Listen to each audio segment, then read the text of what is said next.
Жастар еліміздің болашағы, мәдениет пен өнердің дамуына өлшеусіз үлес қосар тірегіміз.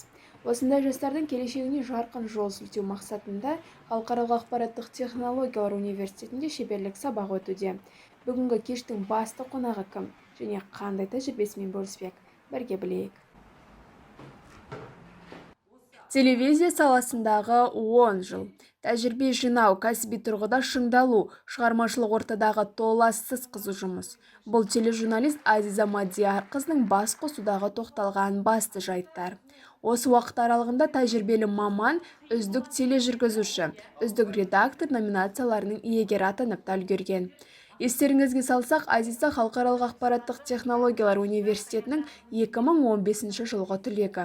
Журналистика мамандығын үздік аяқтаған. Қазіргі таңда Шымкент қаласындағы Нар ТВ телеарнасының тұрақты жүргізушісі әрі редакторы.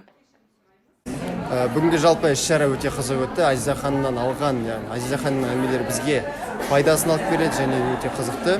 Бүгін мастер-класста құнды, сондай жас тілшілерге керек болар ақпараттарды алдық деген ойдамын. Өйткені өзімнің көкейімде жүрген сұрақтарға жауап алдым. Жаңақты мәтінін қалай жазу керек, қалай беру керек тақырыпты, және мысалы буллинг дейді ғой, аяқтан шалушылық болған кезде біреуден қысым көргенде қалай әрекет ету керек, міне осы сұрақтар бәрі қамтылды. Мастер-класс негізінен маған ұнады, өйткені бұл кісі өзінің тәжірибесімен бөлісті. Ол өте құнды ақпарат. Біз сол кісінің өткен жолын сараптай келе, менде де әр нәрсе мүмкін деген ой түйдім. Бұл тәжірибесі мол журналист болғандықтан өзінің тәжірибесімен бөлісті. Себебі біз барлығымыз практиканы әлі өтпедік. Мысалы, мен бірінші курспен әлі практиканы өтпедім. Бірақ соның өзінде ол атмосфераны сездіртуге тырысты. Шеберлік сабақта студенттер білікті маманға қызықты сауалдарын қойды. Журналистің айтуынша республикалық қана емес, аймақтық арнада жұмыс істеп танымалдылыққа ие болуға болады. Ал IT университетінде алған білімнің болашақта берер пайдасы мол екенінде алға тартты. Басқосуды ұйымдастыруға ұйытқы болған IT университетінің медиакоммуникация және Қазақстан тарихы кафедрасы. Бізде енді бұндай шеберлік сағаттарын өткізу әрбір оқытушының жұмыс жоспарына жылдың басында енгізіледі. Біздің өзіміздің оқытатын пәнімізге байланысты міндетті түрде өндірісте жұмыс істеп жүрген кәсіби мамандарды шақырамыз.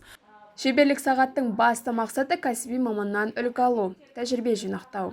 Студенттер кеш барысында Азиза ханымның авторлық сюжеттерін көріп, артықшылықтары мен кемшін тұстарын бірге талқылады. Телемаманның айтуынша аймақтық арналарда кәсіби мамандар мен техникалық құрылғылар тапшы. Сондықтан да әмбебап болуға тура келеді. Қиындыққа төтеп беру, еңбектену, көп іздену журналист үшін басты міндет екенінде алға тартты.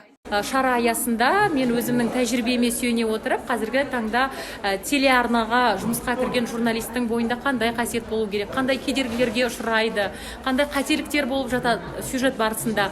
Осы жөнінде толық өзімнің тәжірибемен бөлісіп, қажетті ақпараттарды тараттым. Келесі күні мастер-класс өз жалғасын тапты. Студенттердің көңілінен шыққан шеберлік сабақ дәл қазір осы аудиторияда талқылануда.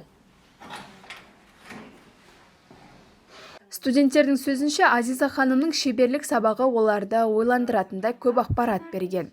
Болашақта аймақтық арналарда жұмыс атқаруға қызығушылықтары артқан. Студенттер университетімізден осындай білікті мамандардың шыққанына мақтанышпен қарайды. Мұндай кездесулер ұйымдастыру жастардың мамандыққа деген қызығушылығын арттырып, журналистика саласының биігінен көрінуге ұмтылдырады. Дильназ Сүлейменова, Жәнібек Есенбек, IT жаңалықтары.